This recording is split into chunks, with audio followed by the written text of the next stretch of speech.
Welcome back everybody to Serpent Series 5 out of 10 Sewing Designing Applique. What is applique? Applique is ornamental needlework in which pieces or patches of fabric in different shapes and patterns are sewn onto a larger piece to form a picture or pattern.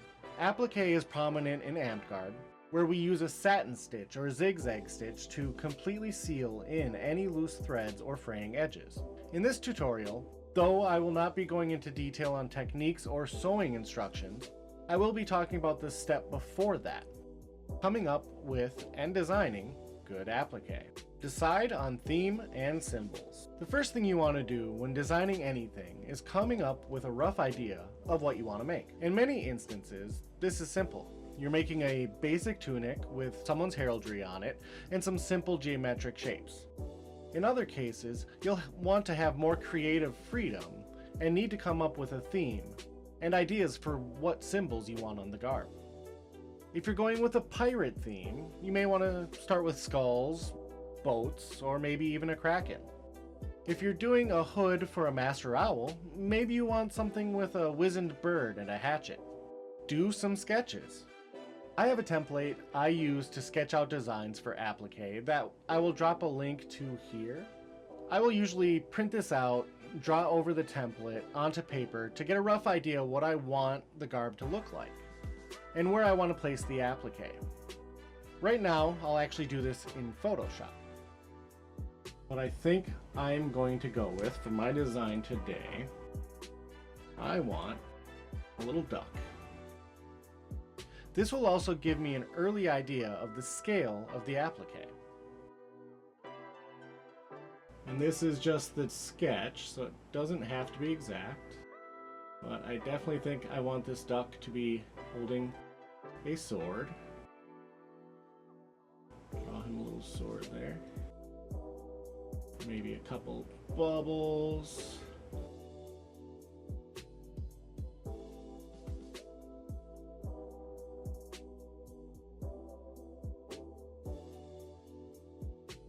There we go, we have ourselves just a simple little tunic with a rough idea of what we want our design to look like.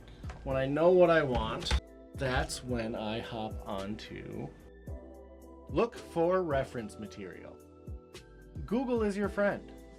This is the point where I look to see if other people have done the work for me already. Some of the search terms that I look for are outline, silhouette, stencil, simple, and clip art. These will usually show results that will work really well for applique, as we want something with solid lines and not too much detail. I also was told by a respected Serpent Knight that one of the best places to find applique designs is in a children's coloring book. So duck stencil, and I can see here there's a bunch of designs that looks similar to what I want.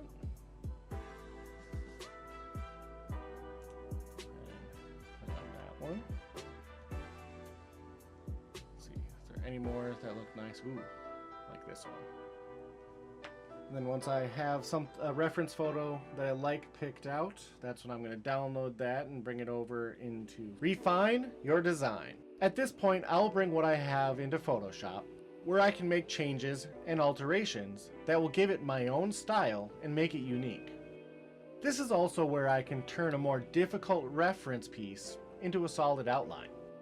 So I do tend to use a lot of reference images like this, but I always change them up to make sure that they're mine, that they're unique, that I didn't just completely take something off online and just replicate it.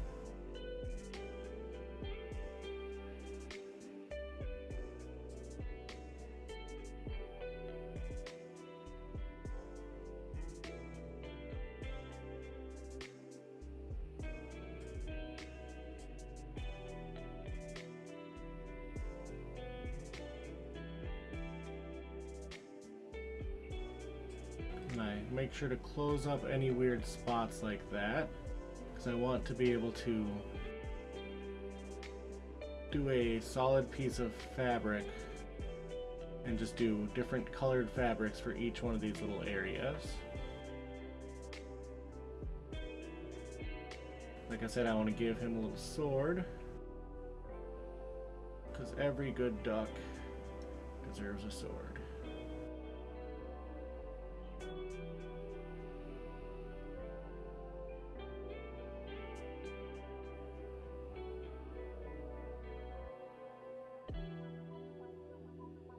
There's the sword. So I wanted a couple little baubles here.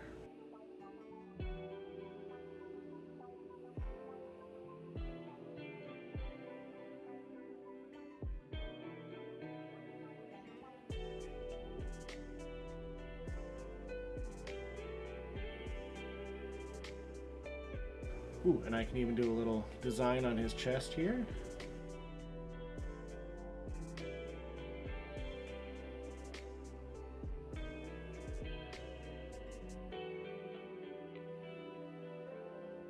There we go.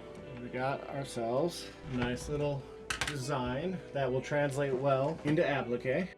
And it is definitely different than my reference photo. Here, tracing is not a four-letter word. In my studio, I have several computer monitors. After I have my design finished, I will use one of these monitors as a makeshift light table for tracing. Just turn the lights low in your work area, tape some paper onto your monitor, and trace on the paper. You can use pencil or pen, and if you have very light touch, you can even get away with using a Sharpie. But be careful. If you let the marker sit on the paper for too long, you could stain your screen. This is also where you will decide how big you want your piece to be. Just use Photoshop's zoom function until your piece matches your paper.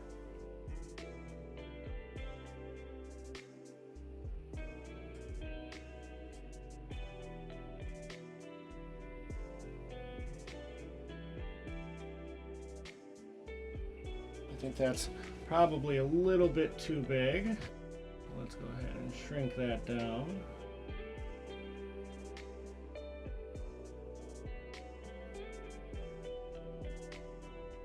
That's a fun little guy. Here I'm just gonna trace around everything that we got.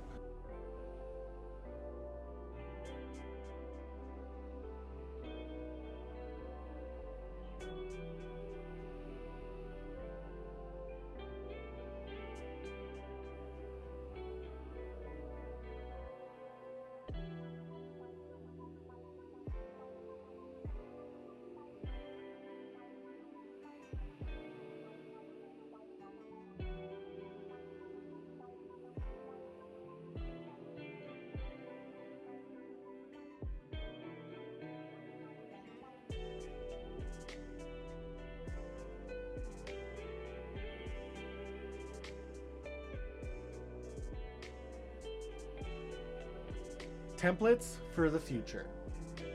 When I'm making new garb designs, I will always save the paper templates that I have so I can use them in the future. I can cut out a copy of the template and draw my applique design right onto the new template, so I know how it will fit on the actual finished item. Remember your allowances though, you don't want to short yourself later. My best practices. I like to use applique as a hem. I will design all of my edges with applique. The bottom, the sleeves, and even the neck hole. This makes my construction steps so much easier, as I don't have to roll the hems or put in a lining. When designing your applique, it is important to think about how thick your layered fabric is going to be, and to plan ahead when you're going to stitch each different piece of fabric. You don't want to paint yourself into a corner later on. If you're interested in choosing colors and textiles, make sure to come back in 2 weeks for my next sewing class. Colors and when to use them, where I'll go over color theory in relation to garbing and applique.